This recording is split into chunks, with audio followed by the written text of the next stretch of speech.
Hello students, welcome back to the channel. मेरा नाम है ऋषभ शर्मा। मैं स्वागत करता हूं आप सभी का हमारे एक बेहतरीन चैनल में जिसका नाम है ऑब्सेशन सीबीएसई 11 12 कॉमर्स। आज जो चैप्टर खत्म होने जा रहा है वो है कंट्रोलिंग।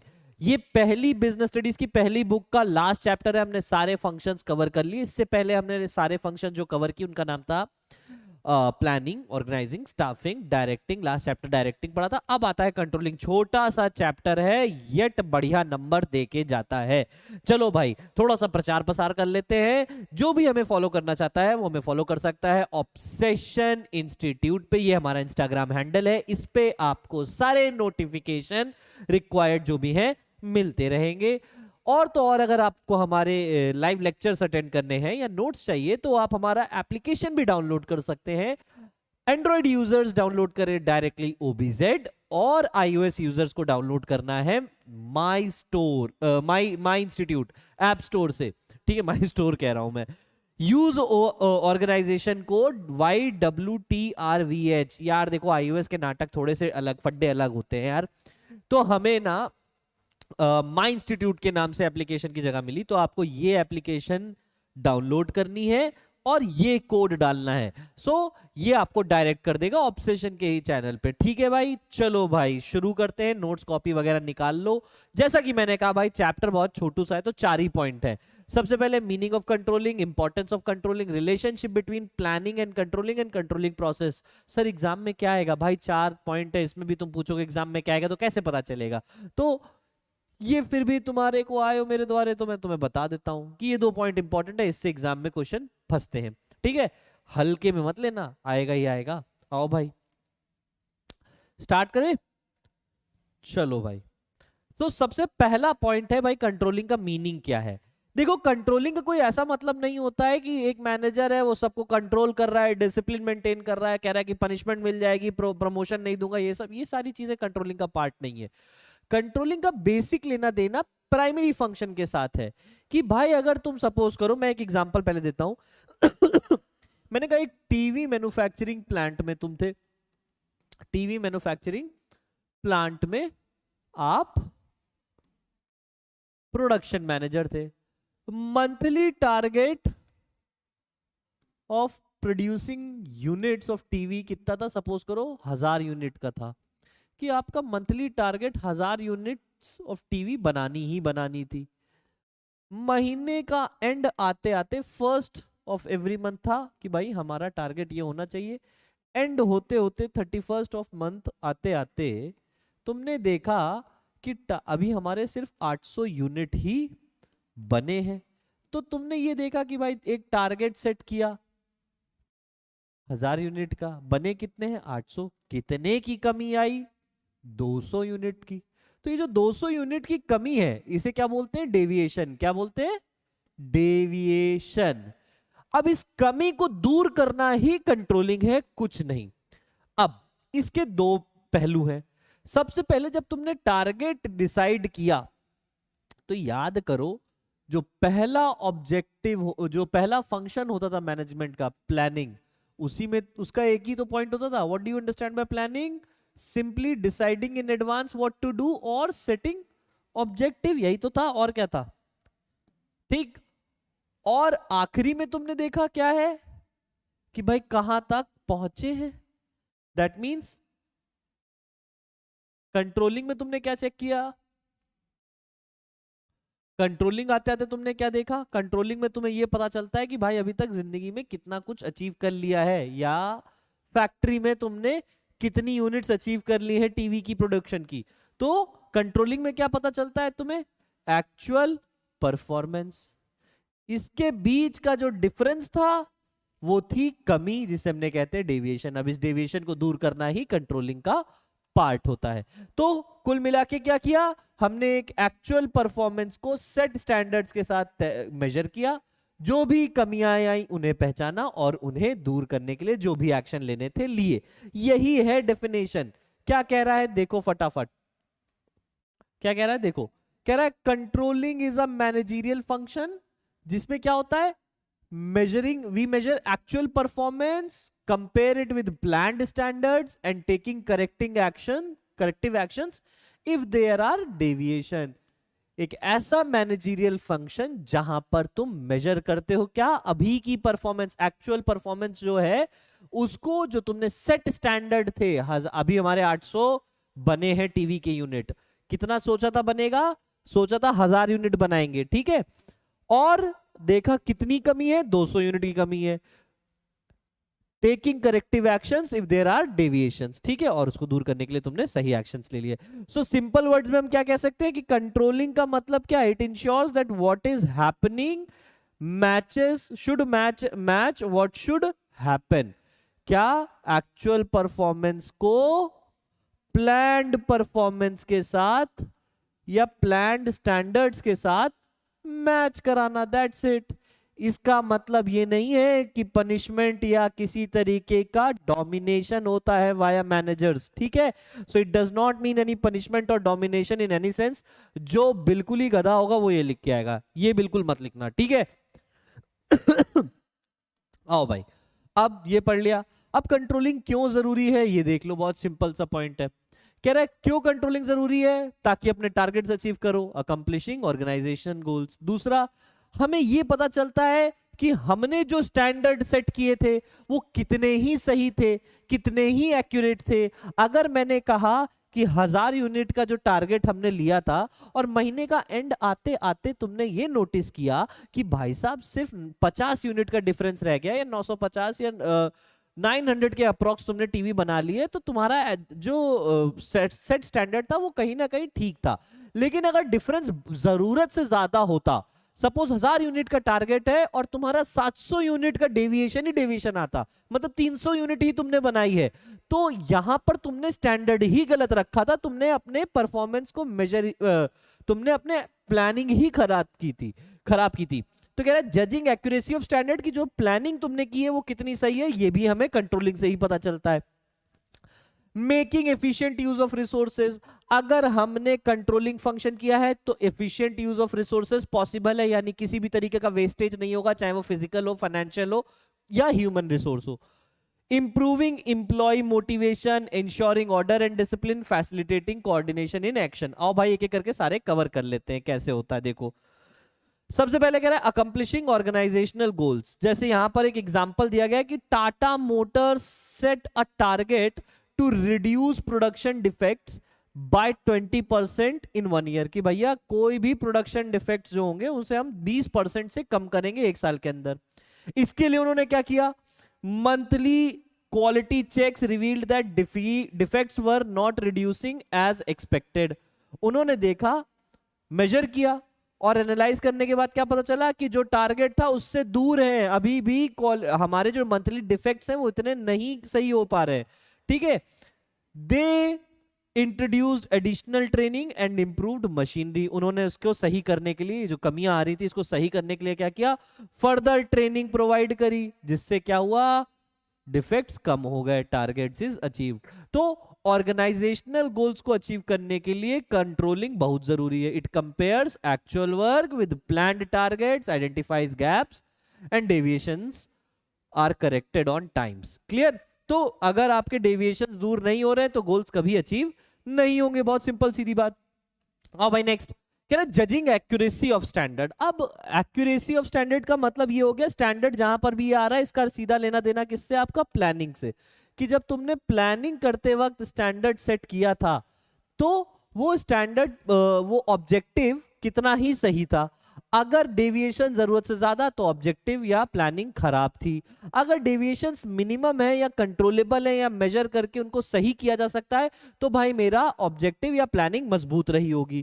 क्या कह रहा है, if Flipkart sets a delivery time of 24 hours nationwide but rural areas take 48 to 72 hours, controlling helps to revise the unrealistic standard. तुमने बोल दिया कि पूरे देश भर में तुम डिलीवरी प्रोवाइड करोगे 24 घंटे के अंदर, लेकिन रिमोट एरियाज में अभी भी तुम्हें 3 दिन से ज्यादा लग जाते हैं, तो तुम्हें अपनी पॉलिसीज को सही करने की जरूरत है, तुम्हें अपने प्लानिंग को, अपने स्टैंडर्ड्स को सही करने की जरूरत है।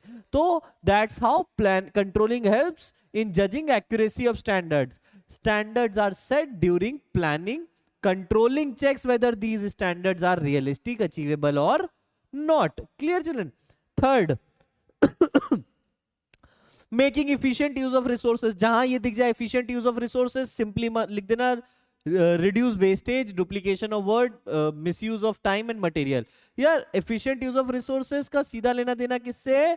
Wastage of resources.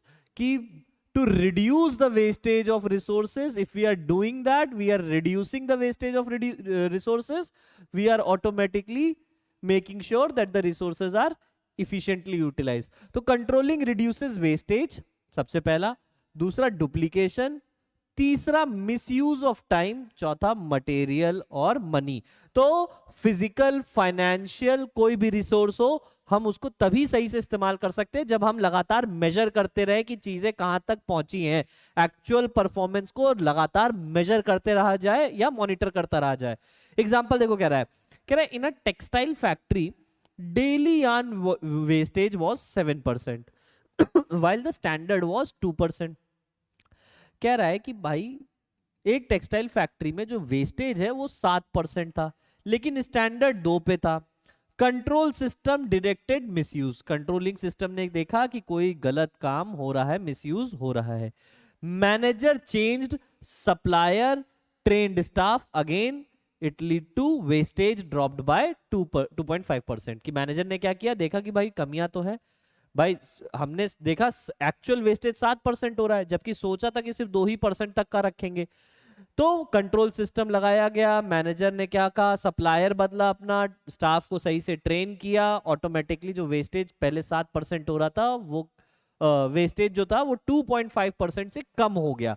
पहले 7% था, उसके बाद 4.5% हो गया, मतलब ड्रॉप हो गया 2.5% से, यानी कुछ कंट्रोल हुआ। ठीक है, तो ये हो गया इफिशिएंट यूज ऑफ रिसोर्सेज। आओ भाई आगे बढ़ो।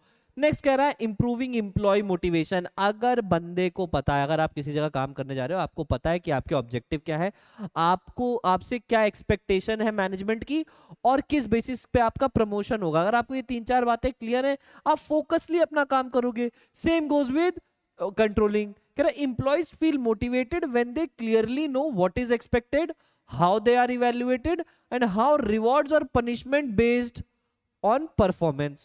So example कह रहा है at Infosys employees have performance scorecard reviewed quarterly, कि उन्होंने कैसा परफॉर्म किया है इसकी परफॉर्मेंस स्कोर कार्ड बनता है और वो क्वार्टरली रिव्यू किया जाता है। नेक्स्ट, अच्छी परफॉर्मेंस होगी बोनस मिलेगा, प्रमोशन मिलेगा। कमियां अगर आ रही है तो उसे फीडबैक के थ्रू सही किया जाएगा।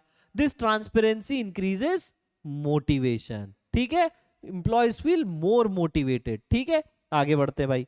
Next, ensuring order and discipline. ठीक है, पनिशमेंट की बात नहीं है लेकिन डिसिप्लिन है। क्या कह रहा है, controlling act as a watchdog.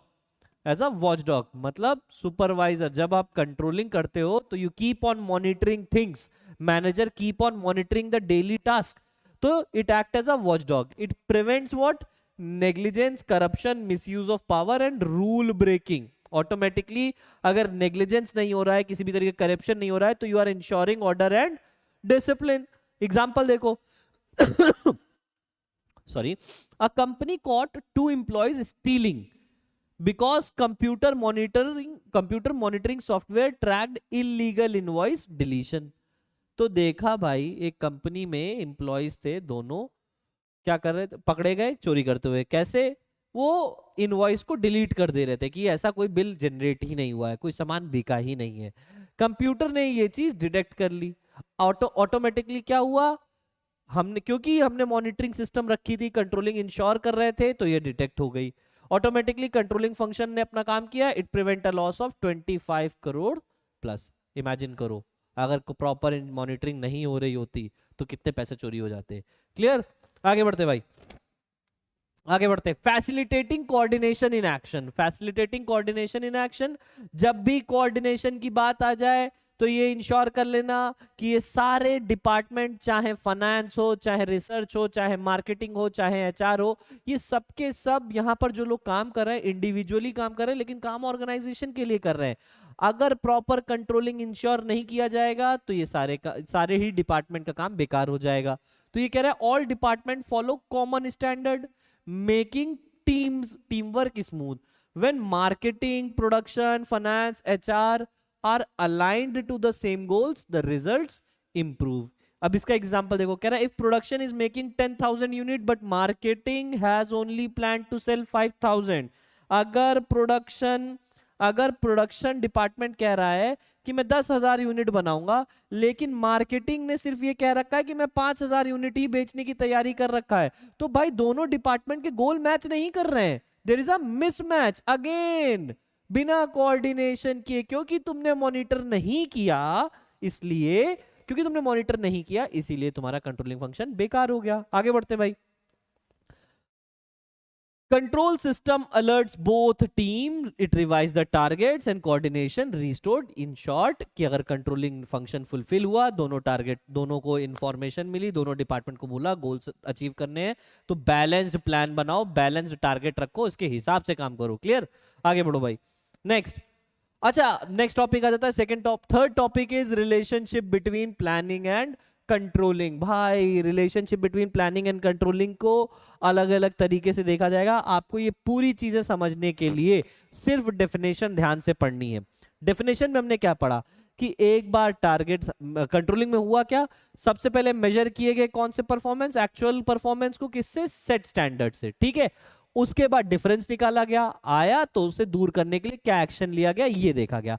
इस बेसिस पे प्लानिंग और क्या बोलते हैं कंट्रोलिंग के बीच का रिलेशनशिप डिफाइन होता है. अब कितने पॉइंट्स आते हैं, टोटल 8 पॉइंट है, जिसमें 8वां पॉइंट मैंने एग्जांपल्स का दे रखा है. ठीक है 1 2 3 4 5 6 7. पहला पॉइंट कह रहा है planning and coordination are inseparable twins. Inseparable twins क्या मतलब होता है कि भाई बिना प्लानिंग के कोऑर्डिनेशन नहीं, कंट्रोलिंग नहीं, बिना कंट्रोलिंग के कोई प्लानिंग नहीं. अगर प्लान ही नहीं बनाया, एक स्टैंडर्ड ही नहीं सेट किया, तो भाई मेजर क्या करोगे, किसके अगेंस्ट में एक्चुअल परफॉर्मेंस मेजर करोगे. सो कह रहा है planning decide what is to be done and controlling checks whether it is done और not. So if there is planning but no controlling, plans may remain only on paper. Plan बना लिया लेकिन controlling नहीं करी, तो भाई planning का फायदा क्या हुआ, एक कागजी कार्यवाही बन के रह जाएगा. If there is controlling but no planning, then there is nothing to control. अब तुम्हें कंट्रोलिंग फंक्शन तो फुलफिल कर रहे हो कि हाँ भाई सब काम कर रहे हैं, लेकिन कौन कितना काम कर रहा है, ये इसको मेजर करने के लिए तुमने स्टैंडर्ड ही नहीं सेट किया है, किसके अगेंस्ट मेजर कर रहे हो, तो भाई कंट्रोलिंग का कोई मतलब नहीं. क्लियर? तो दे आर इनसेपरेबल ट्विन्स. आगे बढ़ते भाई. Planning provide standards for controlling. Again वही सेम चीज कह रहा है. इन प्लानिंग मैनेजर ने टारगेट दिए, budget, production level, quality standard, हर चीज के हिसाब से आपने एक टारगेट रखे हैं. In planning manager set targets, budget, production level, quality standard, time limit की किसी भी काम को करने में कितना टाइम लगना चाहिए, ये सारी चीजें पहले ही डिसाइडेड है. These becomes a benchmark. इन ये बेंचमार्क ही होते हैं हमारे स्टैंडर्ड. स्टैंडर्ड मैंने सिर्फ आपको एक ऑब्जेक्टिव के हिसाब से बताया, वो कई तरीके से हो सकता है. ठीक है, controlling later compares actual performance with this standard, so it provide basis for controlling. ठीक है, planning provides standard for controlling. Third, it helps in reviewing and improving plan. देखो जब डिटेक्ट डेविएशंस मेजर किए जाते हैं, कंट्रोलिंग फंक्शन जब करते हैं हम, मैनेजर क्या करता है, डेविएशंस पकड़ता है. अगर डेविएशंस पकड़ने के बाद मैनेजर को लगता है कि यार ये कंट्रोल किए जा सकते हैं, तब तो ठीक है. अगर डेविएशन जरूरत से ज्यादा होते हैं तो वो कहता है यार ये प्लानिंग अच्छी नहीं थी, इसमें स्टैंडर्ड सही नहीं थे, अगली बार सही कर लेंगे. तो कैसे होता है, while controlling manager detect deviation like low sales, cost overrun, poor quality. ये सारे एग्जांपल है कि भाई सेल्स कम हो रही है, कॉस्ट जरूरत से ज्यादा लग रही है, क्वालिटी खराब है. These deviation tells the manager that either the standards was unrealistic or the implementation was weak. अब ये सारी चीजें आ रही हैं, ये डेविएशन से हमें क्या पता चलता है, दो ही बातें हो सकती हैं कि तुमने जो सेट स्टैंडर्ड है वो अनरियलिस्टिक है, यानी प्लानिंग गलत की है, या तो फिर तुम इंप्लीमेंट गलत कर रहे हो चीजों को. This feedback is used to make better plans in the future. और भाई नेक्स्ट कितने पॉइंट पढ़ लिए, 3.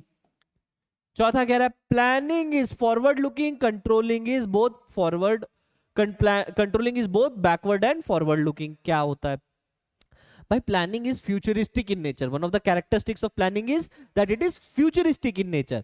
कि भाई planning is what deciding in advance, पहले ही तुम डिसाइड कर लेते हो कि क्या करना है. It is You decide what is to be done, you decide the target first. तो it is automatically futuristic in nature, that is why it is called as forward looking. तो planning looks ahead, it is done for the future. कभी भी तुम जो plan बनाते हो यार, तुम प्लान इसीलिए तो बनाते हो, कोई भी प्लानिंग कर रहे होगे तो इसीलिए ताकि कुछ टारगेट्स है जो तुम्हें अचीव करने हैं, कि जो हो गया है उसके लिए, right. Controlling first, looks back. Controlling में सबसे पहली लाइन क्या होती है? Measuring actual performance. हम एक्चुअल परफॉर्मेंस को मेजर करते हैं अगेंस्ट सेट स्टैंडर्ड जो हमने पहले किए हुए थे. It compares past performance with the planned performance. Now but finally controlling is also look forward because it corrective actions are taken for the future. इसका मतलब क्या हुआ कि माना कि प्लानिंग फॉरवर्ड लुकिंग है और कंट्रोलिंग बैकवर्ड और फॉरवर्ड दोनों लुकिंग है. कैसे? बैकवर्ड क्योंकि तुम्हें मेजर करने पास्ट प्लान्स, फॉरवर्ड की कमियां जो आई उसे दूर करना है अगली बार. तो कंट्रोलिंग का फायदा प्लानिंग से है और प्लानिंग का बेसिस कंट्रोलिंग से है. क्लियर? आगे बढ़ते हैं. चलो भाई. Planning is the basis, controlling is the application. वाह भाई, अभी जो बोला वही सेम चीज कि planning is setting the destination, controlling is tracking the journey and correcting the route. ठीक, दोनों में ये फर्क है. प्लानिंग बेसिस सेट करता है, कंट्रोलिंग देखता है कि सारी चीजें सही से अप्लाइड है. Without a route GPS can not guide. तो एक रूट, जो रूट है वो मेरा प्लान है. जीपीएस सिस्टम क्या है? कंट्रोलिंग का काम करता है. एक एग्जांपल हो गया तुम्हारे लिए ये. ठीक है, आगे बढ़ते हैं भाई, आगे बढ़ते हैं. Next, both are continuous and independent. Both are continuous भाई, जब तक ऑर्गेनाइजेशन है तब तक मैनेजमेंट है, तब तक मैनेजमेंट के फंक्शंस हैं और तब तक प्लानिंग होती रहेगी और तब तक कंट्रोलिंग भी होती रहेगी. एंड इंटरडिपेंडेंट, इसका मतलब क्या हुआ है? प्लानिंग कंट्रोलिंग के साथ चलती है, कंट्रोलिंग प्लानिंग के साथ चलती है, कोई भी आपस में अलग अलग नहीं हो सकते. एक पॉइंट आता है, क्या controlling is end of management function? नहीं, controlling is end as well as beginning of management function, क्योंकि it is both forward and backward looking. ठीक है. After one cycle of planning controlling correction, after there is one cycle of planning controlling होती है, controlling के बाद correction आता है, फिर नई प्लानिंग स्टार्ट होती है. अभी तक हम पढ़ते आए. So controlling completes planning process and starts the next planning cycle. Clear? वही same चीज. Both are continuous and interdependent. Planning without controlling is meaningless and controlling without planning is blind. If you only plan but never check, you will not know whether the plan is worked.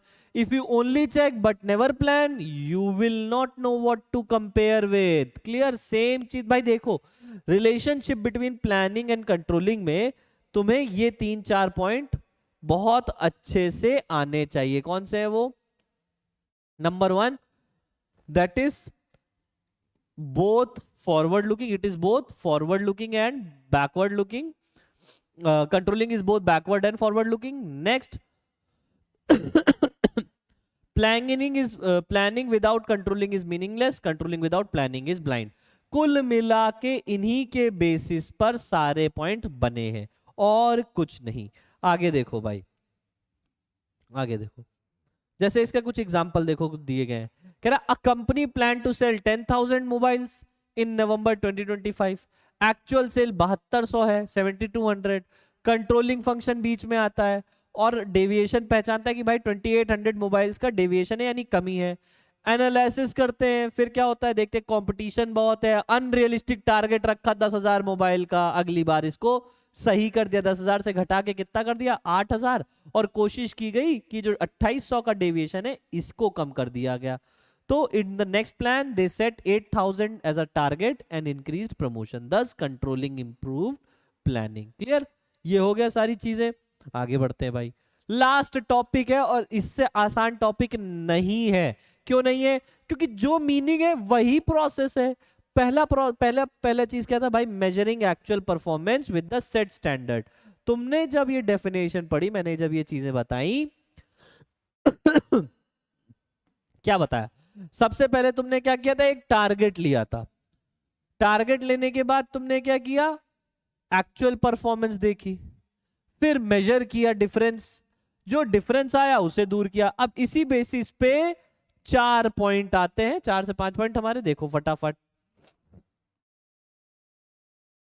क्या कह रहा है? सबसे पहला setting performance standard, तुमने plan करके standard set किया। फिर एक्चुअल परफॉर्मेंस मेजर किया, ठीक, कि कितनी है। पहले 1000 यूनिट का टारगेट था, अभी कितनी है? 800 यूनिट बनाई है। कंपैरिजन किया कि भैया 1000 माइनस 800, तो पता चला डिफरेंस कितना आया? 200 का। इस 200 टीवी को जो डेविएशन आया उसको दूर करने के लिए तुमने क्या करेक्टिव एक्शंस लिए?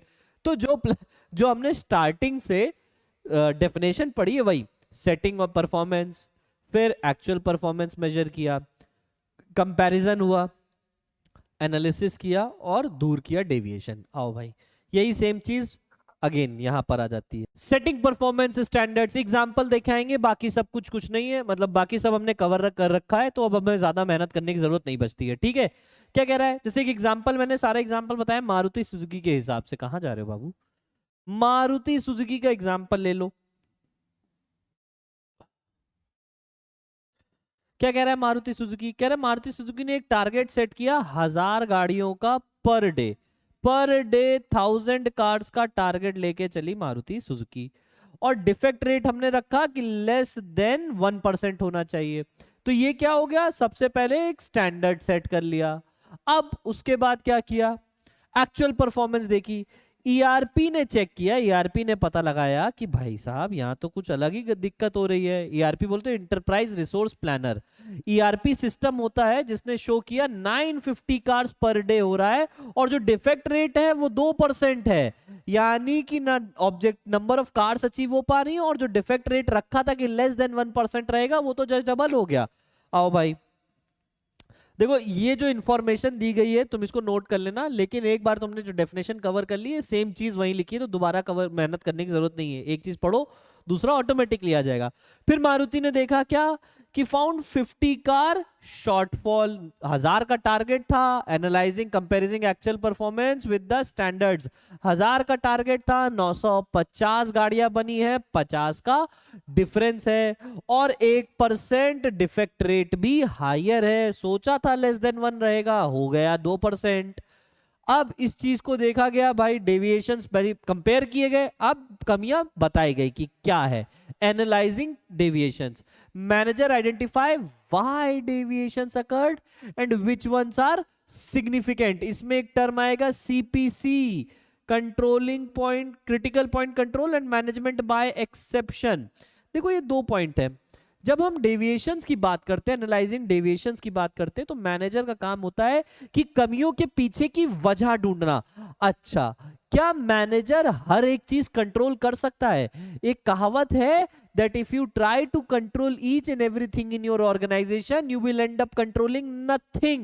अगर तुम सब कुछ कंट्रोल करने चलोगे तो तुम कुछ भी कंट्रोल नहीं कर पाओगे। एक अच्छा मैनेजर वही होता है जो सिर्फ और सिर्फ उन एरियाज पे फोकस करता है जिससे पूरी ऑर्गेनाइजेशन को फायदा हो जाए, या फिर वो एरियाज जिसको सही करने से पूरी कमियां दूर हो जाए। तो एक हो गया क्रिटिकल पॉइंट कंट्रोल। जो area critical point control means उसी पॉइंट को कंट्रोल करो जो सबसे ज्यादा दिक्कत दे रहा है, those affecting key results.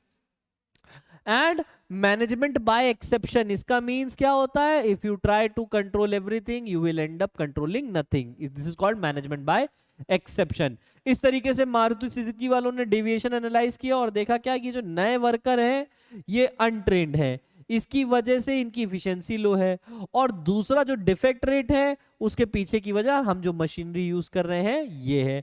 Deviation analyse किया, अब इन्हीं चीज को सही कर दिया। कैसे भैया? ट्रेनिंग दे दी, मेंटेनेंस कर, और वर्कर्स को ट्रेनिंग दी, मशीन मेंटेन करी, ऑटोमेटिकली क्या हुआ? टारगेट्स अचीव हो गए। After identifying causes managers take action to correct deviation. ठीक है, जैसे कि ट्रेनिंग प्रोवाइड करना, स्टैंडर्ड सेट करना, प्रोसेस इंप्रूव करना। क्लियर? यहां हमारा चैप्टर होता है खत्म। मैंने कहा था छोटू सा चैप्टर है, ज्यादा मेहनत नहीं लगेगी। मिलेंगे नेक्स्ट क्लास में। Thank you class.